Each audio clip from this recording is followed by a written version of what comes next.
Olá pessoal, retomamos com o nosso projeto de leitura conjunta Dicionário da Escravidão e Liberdade. Esse é um projeto que eu estou fazendo, eu e a Natasha do canal Redemunhando. A gente está alternando os verbetes desse dicionário nos meses. Cada mês a gente faz um vídeo alternadamente. E esse vídeo era para ter saído em agosto, já quero me desculpar com vocês por esse atraso. A gente já está dia 10, exatamente, hoje, nessa terça-feira. Era para ter saído até o final do mês de agosto, mas tive uns contratempos. E, enfim, essas coisas acontecem. Agora, nesse mês de setembro, no finalzinho do mês, a Natasha vai apresentar os verbetes já da letra M. Nós já passamos da metade do livro. De toda forma, a gente vai ler ele até em dezembro, então fica o apelo aqui para você nos acompanhar também. Dá para ler, é tranquilíssimo de ler e muito interessante, empolgante os aspectos que temos nesse livro. Mas infelizmente a gente tem uma coincidência muito infeliz. Todas as vezes que a gente vai iniciar esses vídeos, vai falar sobre esses temas uma vez por mês, infelizmente a gente é sempre tomado por uma notícia que ganha muita repercussão. Agora recentemente saiu o caso daquele garoto que foi chicoteado por seguranças de supermercado. E mais uma vez é inevitável, não tem como a gente ver uma notícia como essa e não entender os recentes 130 anos da abolição de 1888 e associar a tudo o que acontece na nossa sociedade em relação a essa segregação racial, essa não democracia racial que existe no Brasil. É uma história muito recente e que muita gente quer apagar essa história, quer dizer que esses casos são casos isolados e não são. Eles mantêm um padrão e esse padrão tem se repetido ao longo da nossa sociedade, pelo menos nos últimos 519 anos. A realidade é essa. Então a gente vai conversar logo depois da vinheta.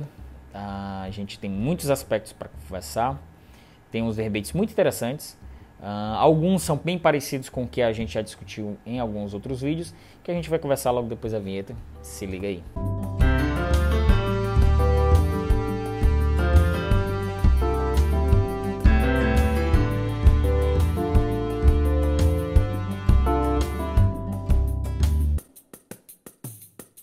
Bom pessoal, já vou pedindo para você dar o like nesse vídeo, inscreva-se no canal se ainda não estiver inscrito. Depois dessa longa apresentação, vamos começar com o verbete Irmandades. Deixa eu tirar essa jacket. Eu sempre deixo ela guardadinha aqui, eu só trago para apresentar os livros. Eu uso assim e também leio no meu Kindle, também que fica mais confortável de levar. Falar em Kindle, também comentei sobre um vídeo que eu vou deixar aqui nos cards sobre leitura no Kindle, enfim, meu cronogramazinho tá aqui dentro. O texto Irmandades é o último da letra I, Luciane Reginaldo. Ela apresenta aqui questões de agremiações, de reuniões de pessoas, especialmente envolvendo a Igreja Católica, que eu desconhecia esse aspecto de Irmandades envolvendo a Igreja Católica e a comunidade negra escravizada.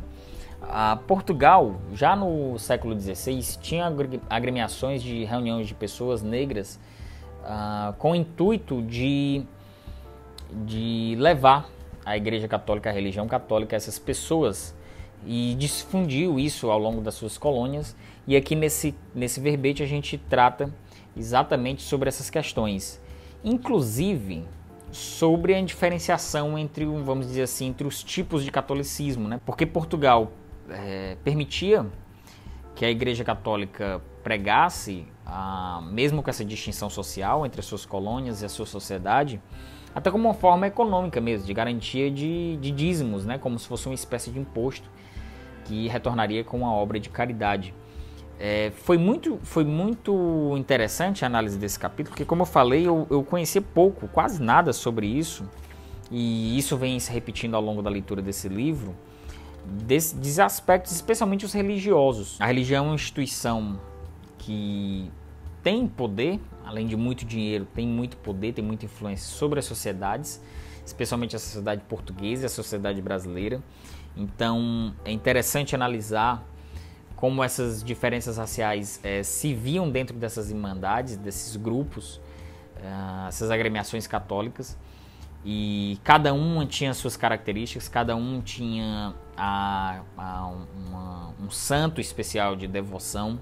Aqui, ao longo desse verbete, ela vai contando todas as relações desses santos, os períodos, como essas confrarias elas conseguiram atuar na luta abolicionista, se envolvendo e fazendo modificações sociais nessa tentativa. O que é uma tônica desses verbetes aqui, tanto da letra I, esse último da letra I, quanto esses todos da letra L. Basicamente a gente analisa muito a questão abolicionista que a gente vai discutir já com o segundo verbete, que é a Legislação Emancipacionista 1871 e 1885, de Joseli Maria Nunes Mendonça.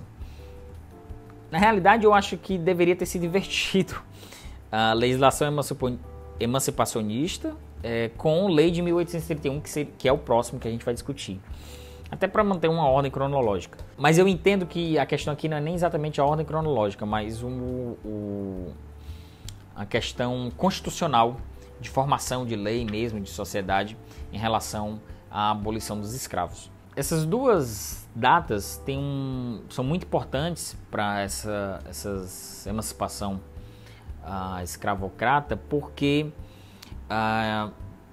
se trata exatamente da Lei do Ventre Livre, de 1871, e da Lei do Sexagenário de 1885, 3 anos antes da abolição total dos escravos. São duas leis que dizem muito sobre o Brasil. A Lei de 1831 também, que a gente vai discutir logo em seguida, mas eu vou dizer por que elas são complementares e por que eu acho que 1831 deveria ter vindo primeiro na nossa análise aqui do dicionário.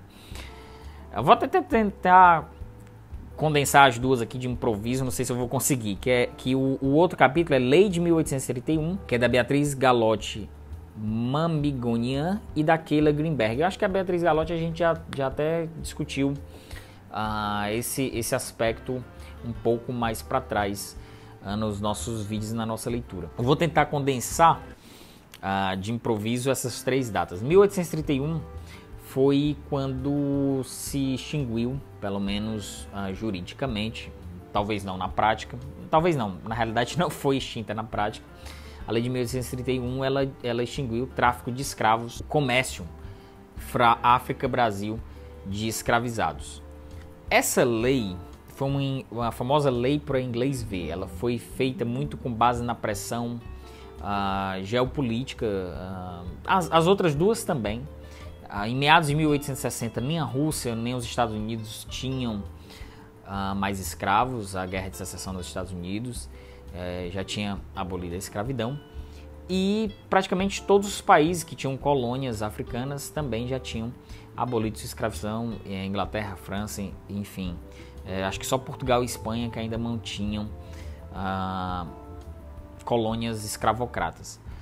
Bom, e essa lei de 1831, ela proibia esse tráfico, mas na realidade, na prática, esse tráfico ainda acontecia. E existiam umas garantias aos navios que fossem apreendidos, que as pessoas que estavam lá escravizadas teriam garantias constitucionais, legais aqui em solo brasileiro, ou ficariam livres e teriam uma espécie de assistencialismo, ou retornariam à África. O fato é que isso nunca aconteceu de forma muito satisfatória. Nem o retorno à África era rápido, nem a condição de se fixar ao Brasil era rápida, nem a condição de controle desses navios eram bem feitas. Então foi feita uma lei muito para mostrar e para escapar da pressão inglesa que vinha pressionando para que se acabasse com o tráfico de pessoas escravizadas. Então, isso diz muito sobre o Brasil, daquela história do Brasil criar lei e não pegar, né? Que se fala muito na sociedade, no popular, se fala muito, essa lei não pega, essa lei não vai para frente. E é curioso isso, porque a instituição, o judiciário brasileiro, ele sempre é muito protagonista de alguns momentos históricos, mas na prática, efetivamente, ele também dá muita proteção às suas elites, né, ao seu poder hegemônico. No caso ali, os donos de escravos, eles tinham garantias muito bem resguardadas, enquanto os escravizados, que eram obviamente a parte mais fraca, não tinham garantia nenhuma. A gente inclusive já discutiu isso, sobre essas garantias da lei de 1831 do tráfico. Deixa eu ver se eu encontro aqui pelo sumário. Foi bem lá no início. Se eu não me engano, foi... Deixa eu ver aqui. Charqueadas escravistas, emancipação nas Américas. Não. Eu acho que é África, números do tráfico atlântico. Ou África, foi um dos primeiros. Africanos livres, alguma coisa assim. Eu acho que foi Africanos livres, se eu não estou enganado. Que eram justamente esses africanos que vinham ao Brasil, eram livres, mas tinham uma série de condições, de parágrafos dentro dessa lei de 1831 que garantiam uma salvaguarda ao poder econômico hegemônico, que no caso eram os senhores de engenho, escravocratas, né? E aí a gente dá sequência a essas duas leis que deveriam ter sido também mais efetivas e foram feitos quase que com uma pressão, e enfim. É a lei do ventre livre, que as mães que tinham, mães escravizadas que tinham filhos, seus filhos nasciam livres. Isso na prática não significa absolutamente muita coisa, porque de que adianta você ter um escravo, um bebê livre, se os pais não são, né? E mesmo assim a mãe e o pai eram separados de famílias, que a gente também já viu aqui nos verbetes. Então era uma condição muito pouco efetiva, de pouca mudança. Em 1871 já existia uma pressão muito grande em relação à abolição. Aqui no Brasil, os jornais, intelectuais, escritores estavam pressionando, estavam produzindo conteúdo em que a sociedade realmente discutia sobre esses assuntos. E aí, em 85, foi feito mais uma coxa de retalhos, né? Em 84, é importante a gente lembrar, houve uma abolição da escravatura aqui no Ceará, em 1884, que aqui ficou conhecido como a Terra da Luz, justamente por esse contexto histórico, mas na realidade é muito bonito para o estado do Ceará essa história. Foi o primeiro estado a abolir sua escravidão, é realmente o primeiro, mas até a Joseli Maria Nunes, ela comenta, foi mais uma questão de comodidade mesmo, porque economicamente já não fazia muito sentido a escravidão aqui no Ceará. E aí em 1885 foi feita a lei do sexagenário, que é outra lei que efetivamente também não garante muita coisa. Escravos acima de 60 anos estavam livres. Como, né? Em que condições, né? Quais são as garantias? Qual é a assistência que o Estado iria dar a essas pessoas com 60 anos? Já eram poucos os que conseguiam chegar a 60 anos. E os que conseguissem estariam livres, mas em que condições, né? Então, assim, mais uma vez, o judiciário fazendo quase que firula com a sociedade, não é de hoje. Então, ainda eram medidas muito protetivas em relação à elite nacional, e tudo no Brasil foi feito com muita parcimônia, sempre tentando servir a dois senhores, e isso nunca dá certo, né? As rupturas aqui no Brasil, as quebras de paradigmas são sempre muito lentas e muito demoradas. Então eu achei interessante juntar esses dois verbetes para a gente discutir, porque eu acho que eles se complementam.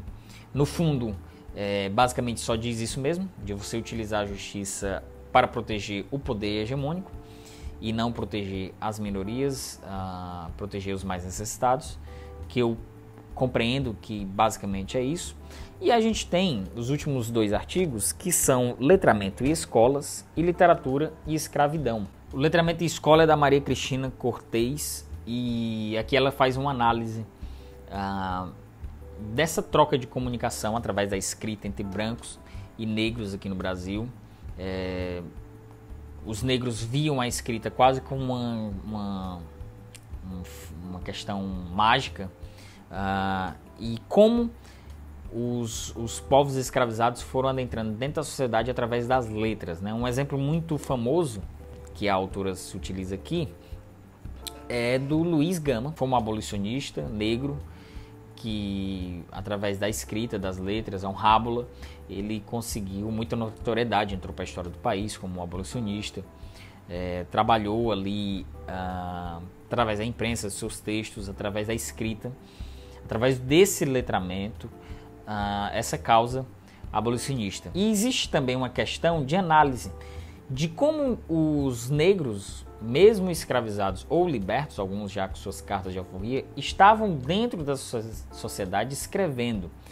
A gente tem uma visão muito simples de que os negros eles não participavam de questões burocráticas do Estado. Por exemplo, a gente tem uma visão de que todos os escravos estavam somente nas fazendas e a gente na cana-de-açúcar, aquela história toda. Mas existiam também, vamos dizer assim, uma segunda, terceira classe ali, um escalão, né, segundo, terceiro escalão, em que você tinha já alguns negros envolvidos em trabalhos de escrita e burocráticos e envolvendo algum tipo de capacidade de escrita mesmo, de comunicação através das letras. E isso para a sociedade brasileira, para a elite, era muito difícil de aceitar, porque esse poder da escrita, dos alfabetos, dos números, era uma visão que a elite brasileira tinha, que só eles poderiam se utilizar, né? Era uma distinção social que a gente até hoje ainda observa isso. Eu até marquei aqui um trecho que fala basicamente disso, ó. Além disso, apostavam na centralidade da formação intelectual para o processo de reversão da posição de inferioridade atribuída aos negros pelas ideologias que dominaram grande parte do pensamento social brasileiro e justificaram os séculos da escravização. Exatamente isso, que essa universalização da educação que a gente tem hoje, ou teve, né? Enfim, antes do desmanche total da sociedade, especialmente da educação brasileira, você estava tentando reparar essas questões, né? Especialmente com o sistema de cotas, por exemplo, que foi implementado nos anos 90 e que foi importante para a gente tentar tirar essa diferença. E pena que a gente tem um desgoverno que está pouco se lixando, pouco se importando para essas questões. E vamos ver cenas dos próximos capítulos. Bom, e aqui, por fim, a gente tem o Literatura e Escravidão, do Sidney Chalhoub, acho que é assim a pronúncia do nome dele. Bom, e que a gente tem a escravidão dentro da temática como ponto principal na literatura brasileira. E é inevitável a gente não falar do nosso maior escritor, Machado de Assis, um autor negro, e que durante muito tempo foi muito criticado por não fazer uma literatura que falasse do seu povo e fazer uma literatura muito universal, muito ampla, e não trazia uns aspectos sociais mais recorrentes, ainda mais numa época de muita pressão abolicionista. O que no fundo é um erro, um equívoco, porque você encontra de forma muito irônica, muito satírica, que é muito própria do Machado de Assis, muitos aspectos dessa sociedade. O Machado de Assis, com Memórias Póstumas, ele faz uma grande brincadeira, uma grande sátira da sociedade brasileira. Tem um conto, Mariana, que é um dos mais famosos dele. Inclusive, esses dias, o escritor José Almeida Júnior, ele lançou agora recentemente O Homem que Odiava Machado de Assis, que retrata um pouco da história do Machado de Assis. E ele fez no seu canal no YouTube, até vou deixar o link aqui embaixo, comentando sobre essa pressão, essas críticas que o Machado de Assis recebia, sobre esse não posicionamento da condição do negro no Brasil. E aí o autor vai trazendo aqui nesse verbete a Maria Firmina dos Reis, por exemplo, que eu acho que é o grande ápice de 1859, com o seu Úrsula, escritora maranhense. Não tem como a gente dar voz aos cativos, sem falar dessa autora, sem falar desse livro, que está ganhando um resgate cada vez maior dentro dessa comunidade literária no Brasil. Hoje, o nome da Maria Firmina dos Reis já é um nome quase que canônico e é justo, porque se é difícil hoje para uma escritora, em 2019, uma escritora negra, você imagina em 1859 essa condição que o seu Úrsula conseguiu retratar e as temáticas, o Castro Alves, por exemplo, baiano, as temáticas eram muito vivas dentro da sociedade escravizada, de famílias separadas, de dificuldade de se formar um laço familiar entre pessoas escravizadas, violência. A violência sexual contra as mulheres é muito recorrente dentro da literatura nesse tema. O autor até cita que a honra e a dignidade da mulher negra escravizada é tema recorrente da produção literária, seja de autores canônicos, sejam de esquecidos. Realmente, até hoje ainda se necessita dar essa voz. E além disso, tem a análise também da literatura como uma ferramenta para as questões do seu tempo, né? Para as questões da abolição, para as questões de libertação dos escravos, da violência, e que foi utilizado não só como na literatura, mas também no teatro, na imprensa, na poesia, em outros meios, em outras condições artísticas, de pinturas inclusive. Mas é interessante o aspecto que o autor deu para a literatura nesse verbete. Você faz um passeio por nomes canônicos, como a própria citação diz aqui, mas também por nomes esquecidos, e que se faz também a necessidade de você ampliar as pesquisas nessa área, né, e de descobrir que existiram autores preocupados, autores fazendo pressão para que a abolição dos escravos fosse de fato e efetivamente feita, né? Por exemplo. Então, foi muito interessante. Eu gostei muito dos verbetes desse mês, apesar do atraso que a gente está reparando exatamente neste momento. Foram uma leitura muito interessante e que, mais uma vez, me deixa muito empolgado em conhecer mais da história do Brasil, pelo viés da condição do negro no Brasil, da condição do africano que foi escravizado e veio formar o Brasil, dentro do aspecto jurídico, constitucional, do aspecto social, do aspecto artístico, dos nossos autores, dos nossos juristas, dos nossos personagens anônimos, esquecidos, que formaram o Brasil. Então, vamos em frente. A gente tem agora a letra M para a gente discutir nesse mês de setembro. Já vai sair nos próximos dias aí lá no canal da Natasha. Convido a vocês que participem e acompanhem com a gente essa leitura. Deixa o like nesse vídeo, compartilhe com os amigos. É isso aí, pessoal. Valeu. Tchau.